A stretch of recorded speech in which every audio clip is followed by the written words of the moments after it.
kudu manut dawuhing Gusti.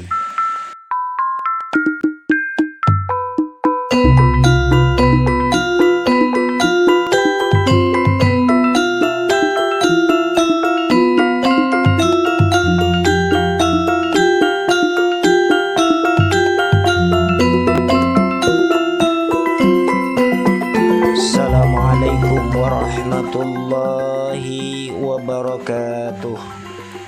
Alhamdulillah, la haula wala quwata illa billah.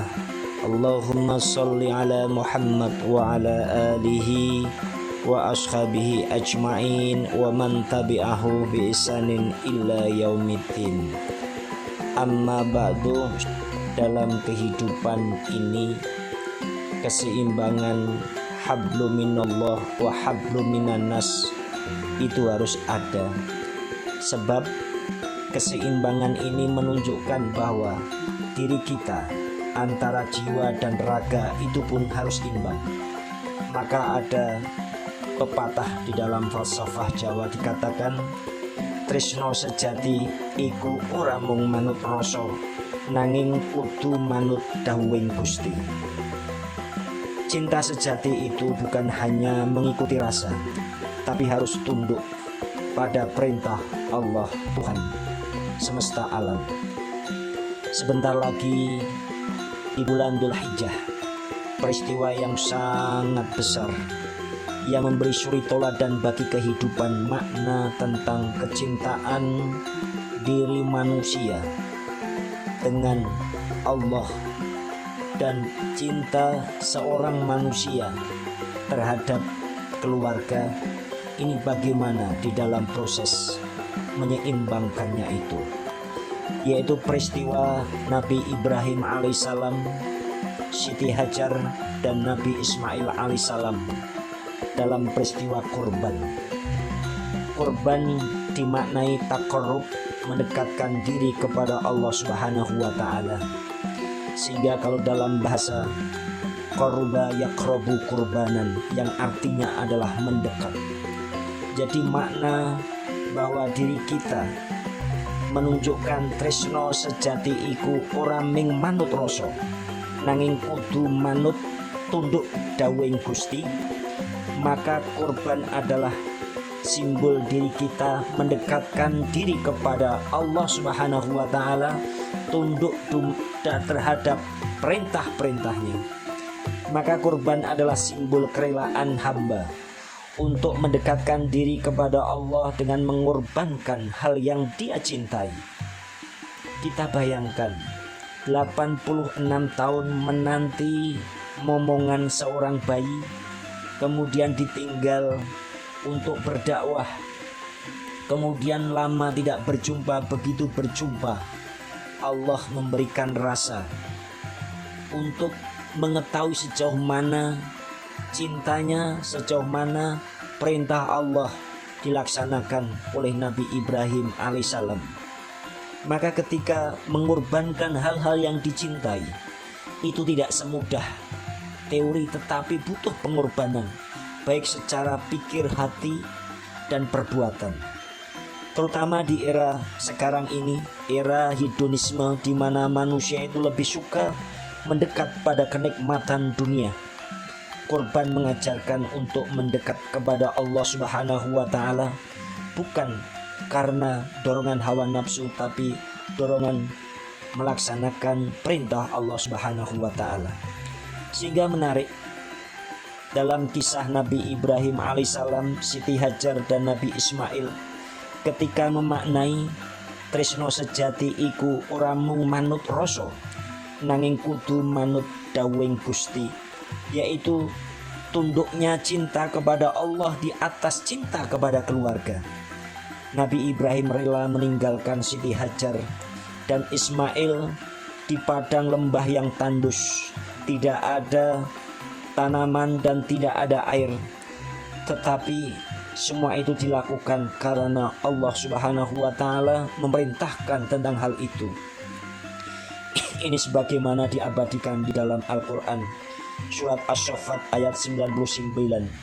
Sesungguhnya aku pergi berhijrah kepada Tuhanku, dan Dia Tuhanku akan memberi petunjuk kepadaku. Ada makna yang lain.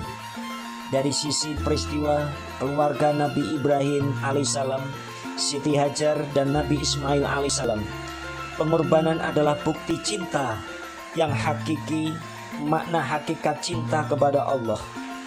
Bahkan Nabi Ibrahim alaihissalam siap melaksanakan perintah dalam mimpinya untuk menyembelih Nabi Ismail alaihissalam, sehingga itu ia lakukan dengan keridhaan dan yakin bahwa ini perintah dari Allah Subhanahu wa taala. Maka diabadikan dalam surat Asy-Syaffat ayat 102, ya abati if'al ma tu'maru satajiduni insyaallahu minasyabirin. Wahai ayahku, kerjakanlah apa yang diperintahkan Allah kepadamu. Insya Allah engkau akan mendapatiku termasuk orang-orang yang sabar. Indah sekali dialog antara Nabi Ibrahim alaihissalam selaku yang diperintah oleh Allah dan Nabi Ismail alaihissalam selaku yang menjadi tujuan, yang menjadi objek mimpi perintah Allah. Dan Nabi Ismail alaihissalam menguatkan, justru malah yang menguatkan adalah Nabi Ismail alaihissalam. Ini ada hal yang menarik di dalam proses pendidikan keluarga, terutama menguatkan mental, spiritual, watak kepribadian, komunikasi antara ibu, komunikasi antara anak, dan memahamkan ibu terhadap anaknya tentang ayahnya. Maka sampai Nabi Ismail alaihissalam mengatakan, ya abati if'al ma tu'maru, wahai ayahku, kerjakanlah apa yang sekiranya diperintahkan oleh Allah. Dan dikuatkan lagi dengan mental spiritual yang kuat, satajiduni insyaallahu minasyabirin.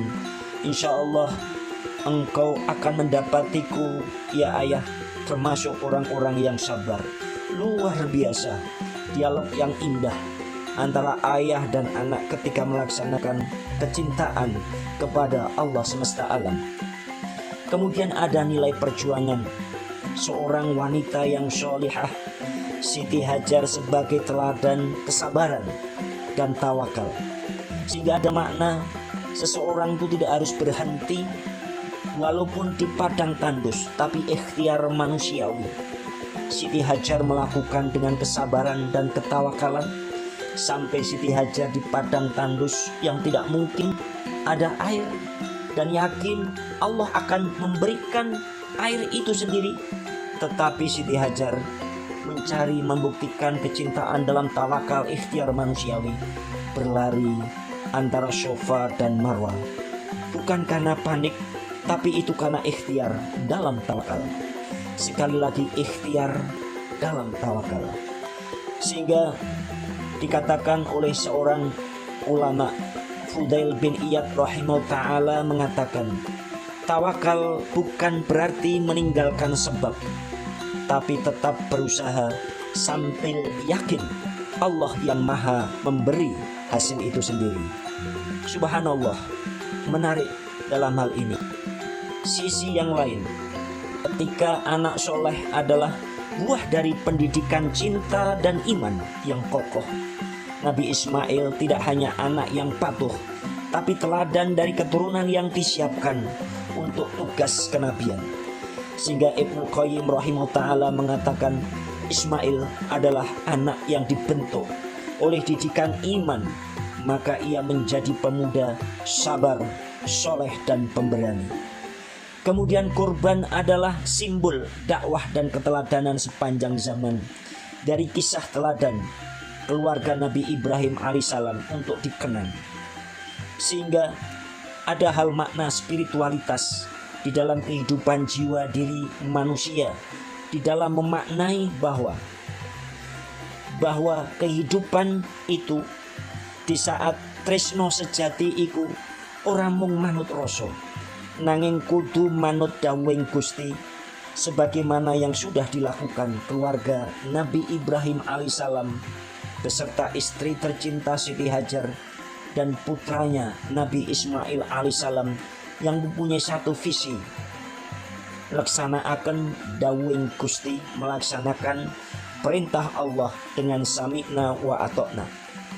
Sehingga di sini mempunyai makna bahwa berkorban mengikis ego dan kepemilikan yang sifatnya duniawiah.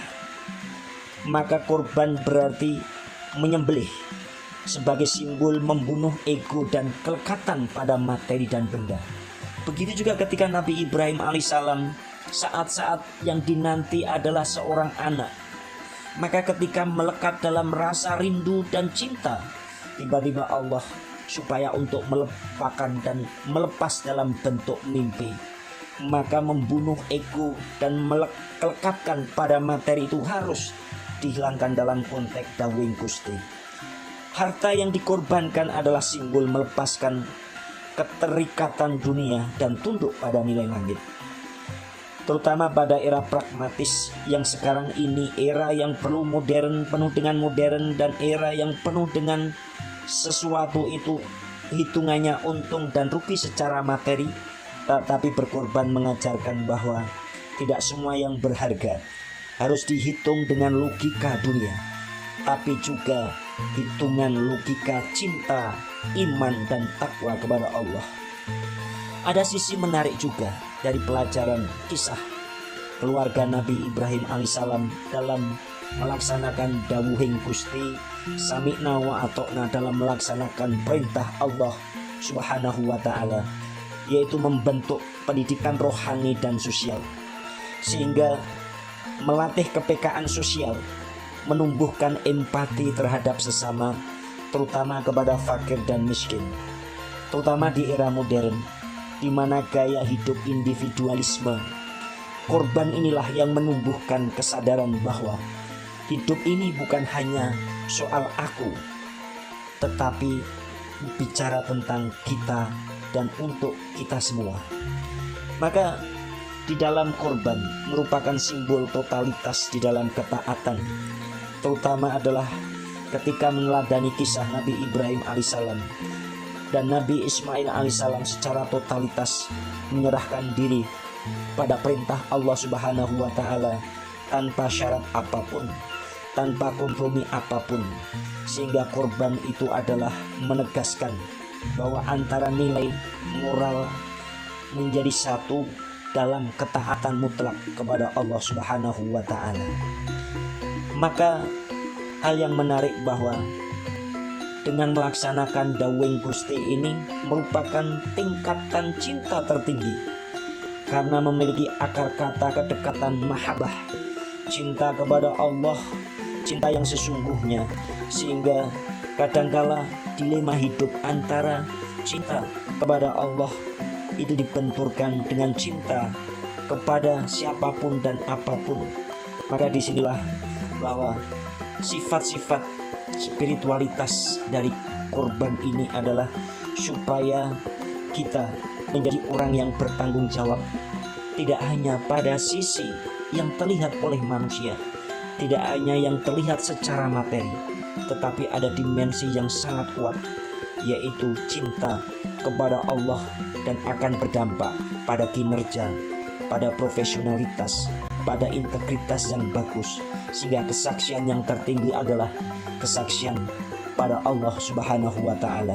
Sehingga makna kesmawa sejati iku ora mung manut rasa, nanging kudu manut dawuhing Gusti, akan menjadi implementasi manusia yang sempurna dalam bentuk hablum minallah, hubungan dengan Allah, wa hablum minannas, hubungan sesama manusia dengan keseimbangan yang bagus. Wallahu a'lam bishawab. Assalamualaikum warahmatullahi wabarakatuh.